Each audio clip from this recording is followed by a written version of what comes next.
O vinho novo é melhor. Robert Tom. Capítulo 18 de 22. Vivendo e morrendo pela fé. Na década de 60 eu estava constantemente em movimento, tal como as vindas e idas das marés oceânicas.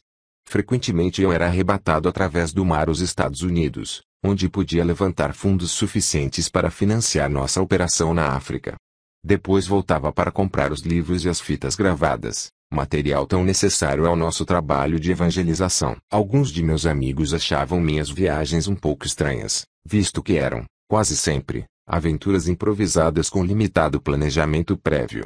Mas eu tinha aprendido a não esperar que as pessoas compreendessem esta vida de fé imprevisível a qual eu me havia lançado. Muitas vezes Deus me dizia para fazer uma viagem de pregações, chegando mesmo a indicar-me onde parar, mas, muitas vezes, sua ordem vinha em cima da hora, não dando tempo de avisar, com antecedência, os meus amigos, de minha chegada. Assim tinha de prender minha respiração e cair sobre eles de surpresa, tendo fé em que Deus me havia dirigido. É interessante observar que, de modo geral, Deus tinha assim feito, mas, dentro da ordem natural, tudo era incerto. Algumas vezes eu tinha bom transporte, em outras, eu tinha de viajar de carona ou de ônibus.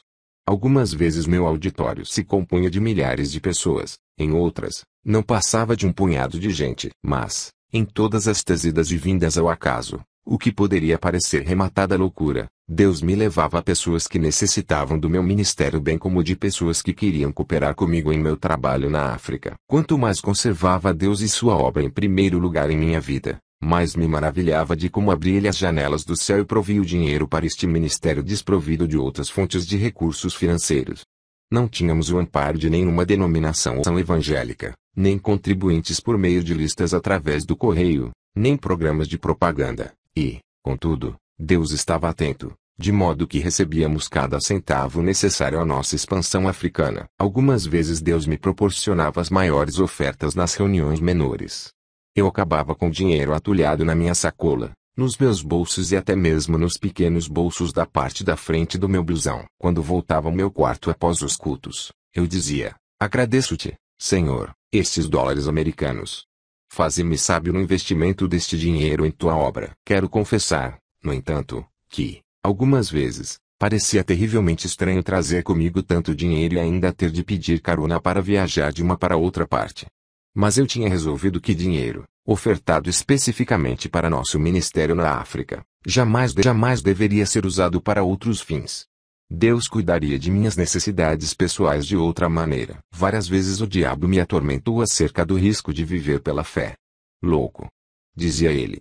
Quando você morrer não haverá dinheiro suficiente para seu enterro. E admito que houve ocasiões em que me surpreendi preocupado com essas coisas.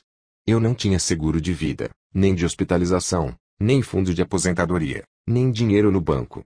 Algumas vezes cheguei a dizer a mim mesmo: está muito certo viver pela fé, mas imagino como será morrer pela fé. Com seu modo peculiar, Deus logo me deu a conhecer a resposta a essa pergunta. Eu estava impaciente por descer do avião em Capital, depois de mais uma frutífera viagem aos Estados Unidos.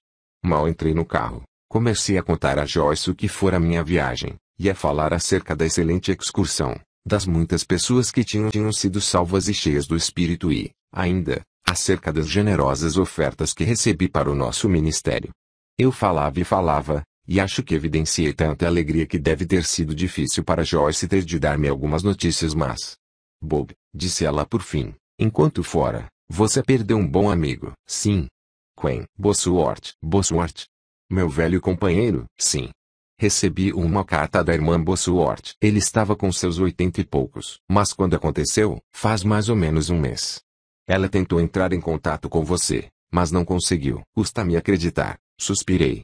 Bosworth, morto. A irmã Bosworth quer que você, na próxima viagem aos Estados Unidos, vá visitá-la. Dentro de poucos meses terei de viajar de novo, respondi. É impossível esquecer Bosworth.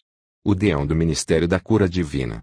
Partiu para a glória. É uma grande perda para nós, comentou Joyce, lançando um olhar para o céu, mas eu apostaria que ele está muito feliz lá em cima. Sim, suspirei, felicidade maior do que qualquer de nós poderá ter sonhado. Na viagem seguinte aos Estados Unidos, fui a Coral Gables para conversar com a senhora Bosworth. Por toda a viagem, eu vinha imaginando como se teria ele sentido em suas horas finais. Este homem que havia ganho 1 milhão de almas para Cristo e tinha ministrado cura a milhares de milhares, de que maneira morre um tal homem? Se eu pensava encontrar a irmã Bosworth prostrada pela dor e se lamentando, não poderia estar mais enganado. Tommy, falou ela, você precisava estar aqui. Foi glorioso. Conte-me o que aconteceu. Bem, como você sabe, fazia mais ou menos 1 ano que ele estava preso à cama. Não que estivesse doente. Ele estava velho e quebrado. Eu sei, respondi. Era raro ficar ele doente. É isso mesmo, concordou ela. E nem no dia em que ele morreu ele estava doente. Mas aconteceu a coisa mais estranha. Entrei no seu quarto e ali estava ele deitado, com ambas as mãos levantadas para o céu. E ele acenou com uma das mãos e disse, olá, alô, irmã Catherine. Suponho que você ouviu falar a respeito de Catherine. Sim, é a senhora que faleceu há muitos anos. 20 anos. E então ele acenou com a outra mão e disse, alô, irmão Jim Wilson. Como vai? Você não conheceu Jim? Conheceu? Não. Faz 15 anos que morreu. E ele continuou a acenar para pessoas que foram nossos amigos queridos, chamando-os pelos nomes. Ele deve ter tido uma visão ligeira do céu. Falei. Deve, sim. E ele estava tão feliz e emocionado que nem mesmo percebeu que eu estava ali de pé.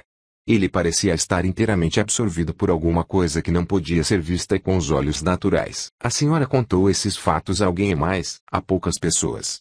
Alguns acharam que podiam ter sido alucinações, mas eu não aceito isso de modo algum.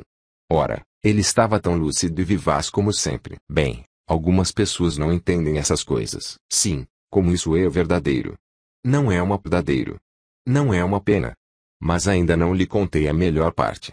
Por fim, assentou-se na cama e endireitou os ombros como um soldado e, com forte voz, disse, combati o bom combate da fé. Acabei a carreira. Guardei a fé.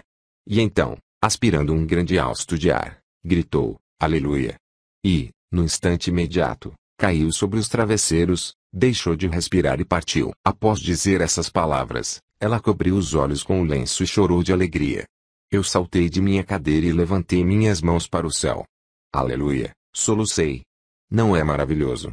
Que maneira de morrer. Naquela tarde, ao pôr do sol, fui de carona até o oceano e me pus a observar as ondas que davam saltos mortais na praia. À medida que o sol ia baixando, não pude deixar de louvar a Deus pela vida e pelo ministério de F.F. Bosworth. Cheguei a pensar que podia vê-lo, ao longe, na vaga linha do horizonte, assinando-me com ar vitorioso. Quase podia ouvi-lo dizer, valerá com você, Robert. Jamais abandone a vida de fé. Viver pela fé é belo, e morrer pela fé é, tão fácil. Então me lembrei dele como o vi pela primeira vez no reavivamento de Johannesburg. O ruído do bater das ondas refluiu assim que me vi sentado, de novo, no auditório do Parque Marana. Lá, ouvindo o velho e bondoso evangelista pregando a palavra de Deus. Senhor, orei, depois de um longo silêncio, quando a hora chegar de passar eu para o teu reino, ajuda-me a partir tão vitoriosamente como ele o fez. Enxuguei algumas lágrimas e me lembrei de uma estrofe da poesia de Tennyson, Crossing Tibar, transpondo a barreira, o pôr do sol e a estrela vespertina, e, bem audível, o chamar por mim. É sem lamento o instante da partida, singrando vou por esse mar sem fim. Final do capítulo 18 de 22. O vinho novo